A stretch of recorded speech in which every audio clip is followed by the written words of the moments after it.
Santa Cruz. Sur une planète de taille raisonnable, berceau de l'humanité nommée la Terre, vivait un homme curieux et artiste dans l'âme. Touche à tout, il a très vite su qu'il voulait mêler son art et sa vie.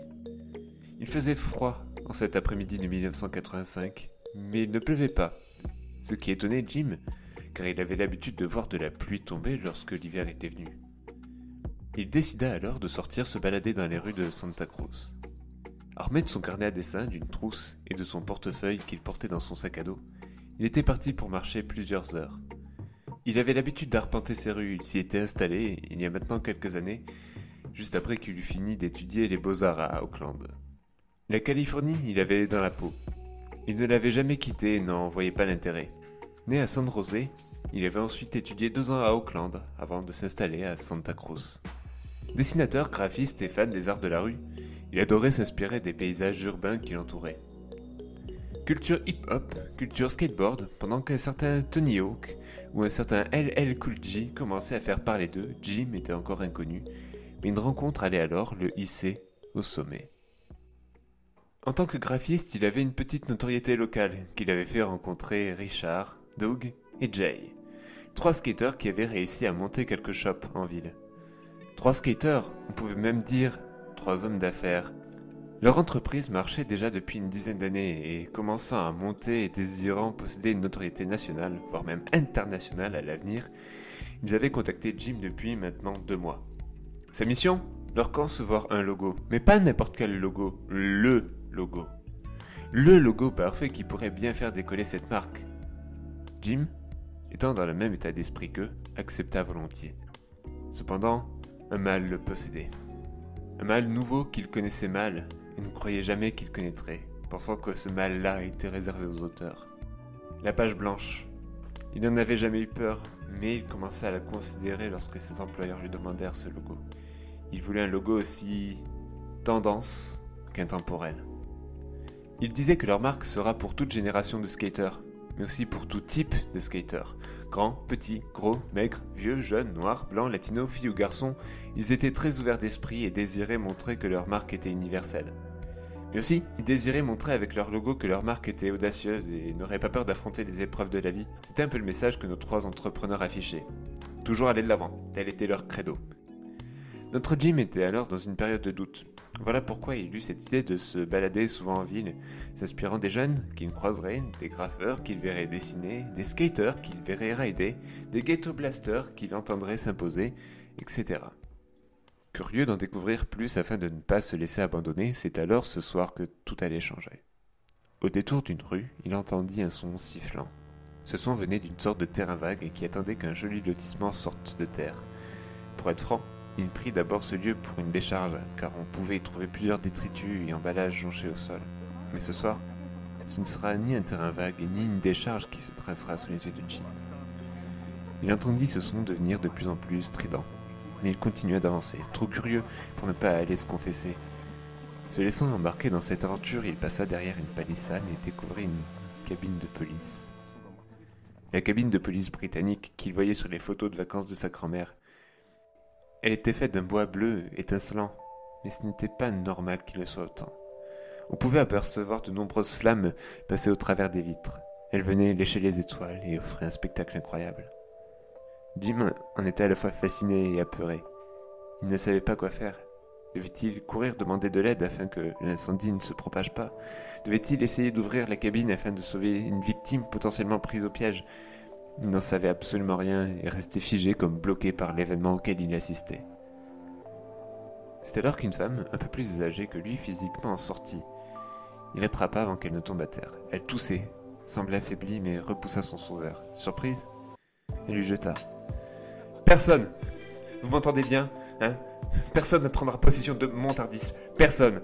Bon, même si en vrai il ne m'appartient pas vraiment officiellement, mais si on faisait un procès, je gagnerais car par coutume ou habitude, c'est moi qui l'utilise le plus.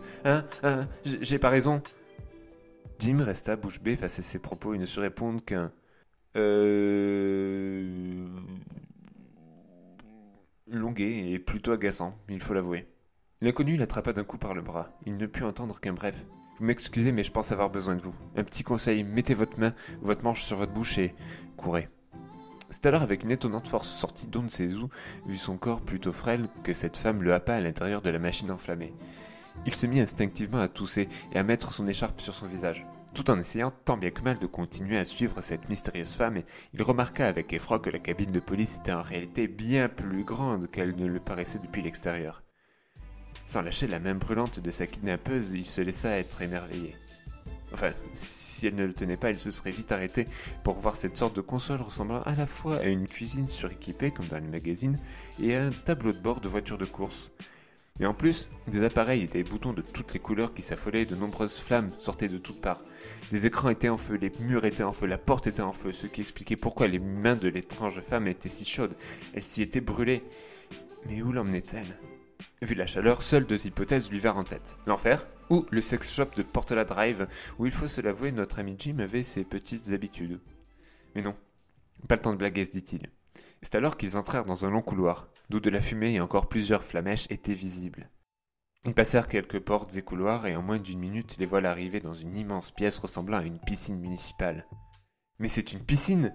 s'écria le plus grand des deux. « Tout à fait !» rétorqua la plus âgée. « Si vous ne voulez pas mourir à succès ou bien cuit comme une dinde de Thanksgiving, je vous conseille d'y sauter !» cria-t-elle entre deux quintes de tout. Ils y plongèrent ensemble dans une bombe rappelant à Jim ses vacances avec ses amis juste après ses années lycée. Le même sentiment de liberté lui revint en mémoire. À l'époque, cela voulait dire qu'il entrait dans le monde des grands, cette liberté lui tendait les bras.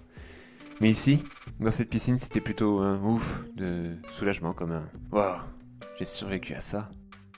Il pouvait d'un coup mieux respirer et profiter de la température optimale de l'eau qui les rafraîchissait. Reprenant peu à peu ses esprits, il observa cette mystérieuse femme faisant quelques brasses et clapotis dans l'eau.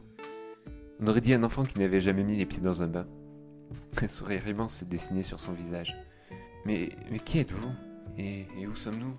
Eh bien, je suis le docteur. Et ici, nous sommes dans ma piscine, ou dans ma bibliothèque.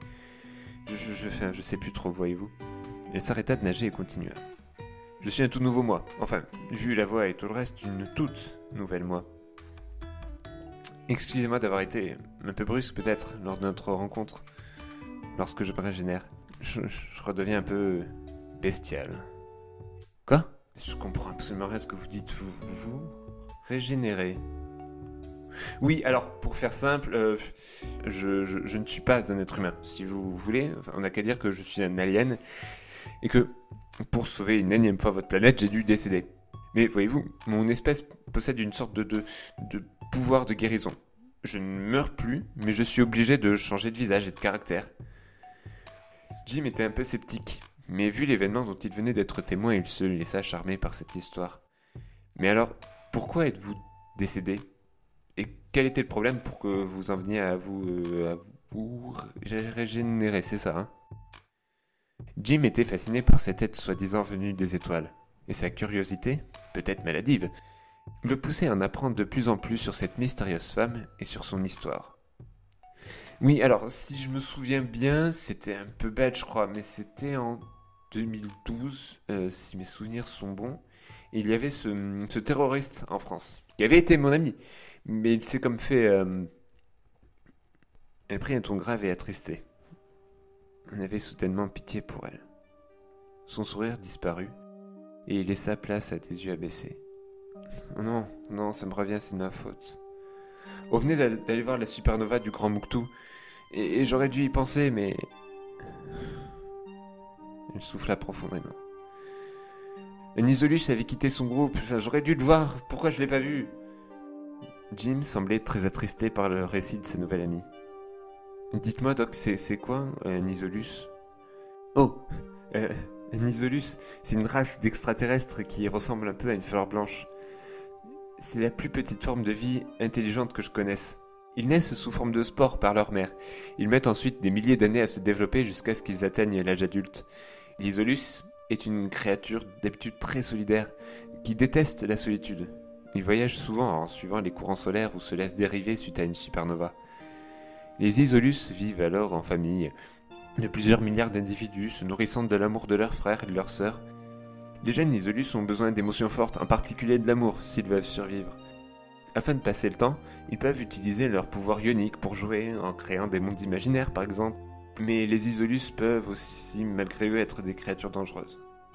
Ils ont la capacité de donner une forme matérielle à leurs pensées. Ils peuvent donc capturer des objets ou des humains et les introduire dans un concept, une idée, un film, un dessin et inversement. C'est comme ça que nos problèmes ont commencé. C'est alors qu'on entendit une explosion venant du bout du couloir. « Docteur, pourquoi l'endroit où nous sommes est-il en feu ?» s'écria Jim. Le récit du docteur était si intéressant qu'il en oublia le pourquoi du comment ils en étaient arrivés là. « Ah oui, j'avoue que c'est une bonne question, » répondit le docteur. On entendit alors un immense « Docteur » grave et sourd. Un souffle rauque comme un râle accompagna cet appel sorti des enfers.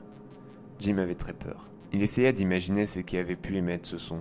Un monstre, il en était certain, mais quelle forme démoniaque pouvait-il avoir? Le docteur cria alors d'un ton assuré. « Oui, c'est pourquoi !» Jim se dit qu'en plus d'être attachante, elle devait alors être un peu fêlée du ciboulot. C'est alors qu'une main entra dans la pièce. Une main toute seule, qui volait. « Mais docteur, c'est une main qui vole ?»« Mais oui, merci Sherlock, j'ai des yeux, hein ?» Bon, c'était une bonne réplique parce qu'il faut avouer qu'elle n'en a pas des yeux, cette main. Elle sortit de l'eau et lui dit « Bon alors, t'es qui, toi? Tu veux quoi?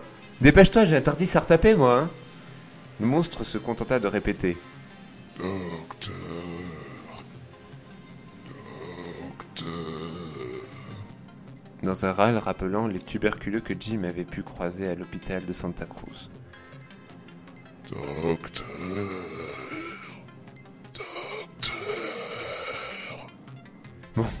Bon, j'ai l'impression qu'il m'a l'air plutôt dangereux avec ses dents qui sortent de sa bouche et sa salive aussi. Ou ce feu bleuté, j'arrive pas à savoir. Hé, toi dans l'eau, viens avec moi si tu veux vivre. Il ne fallait pas en dire plus à Jim qui enclencha la seconde et se mit à suivre le docteur dans la multitude de couloirs qu'il traversait. À gauche! À gauche! Hurla le docteur en toussant et essayant d'émettre un son plus fort que la main volante et bleutée qui les poursuivait. Ils atteignirent la salle d'où venait cette immense quantité de fumée, de chaleur et de flamme qui était la même par où ils étaient entrés. « Vite! Appuie sur ce gros bouton rouge !» cria le docteur à Jim pendant qu'elle traficotait d'autres boutons de l'autre côté de la console, essayant de ne pas plus se brûler les doigts. La machine infernale se mit alors en route. Elle décolla dans un son aussi merveilleux qu'inquiétant et se balança dans tous les sens. La porte s'ouvrit, de nombreuses babioles et objets en tout genre furent projetés vers l'extérieur. Jim était balancé dans tous les sens et essayait aussi bien de respirer que de s'accrocher à ce qu'il pouvait. La puissance du vent qui venait de l'extérieur permettait de refroidir un peu la pièce, ce qui éloignait nos protagonistes du danger chaud venant de l'intérieur. Mais il les rapprochait aussi d'une chute mortelle, puisque l'engin était maintenant à plusieurs dizaines de mètres au-dessus du sol, et d'un coup on entendit «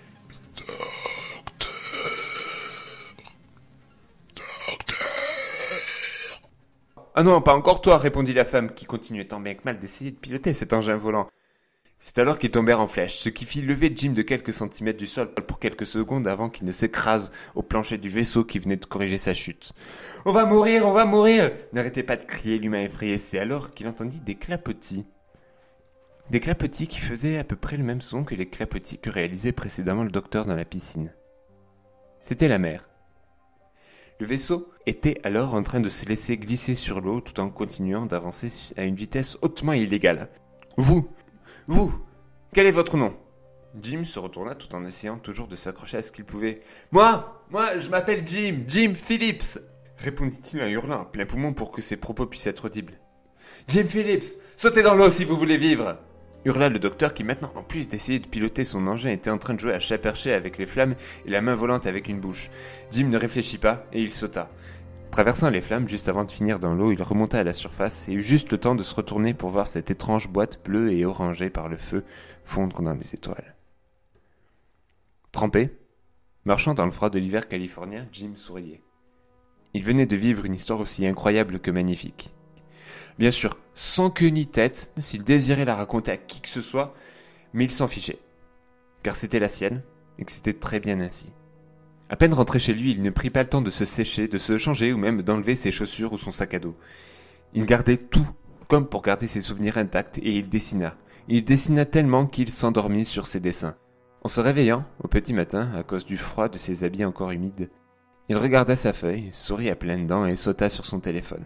Il avait enfin trouvé le logo qui allait propulser la marque Santa Cruz et lui-même au même plan, aussi immense et fabuleux que la nuit qu'il avait vécue.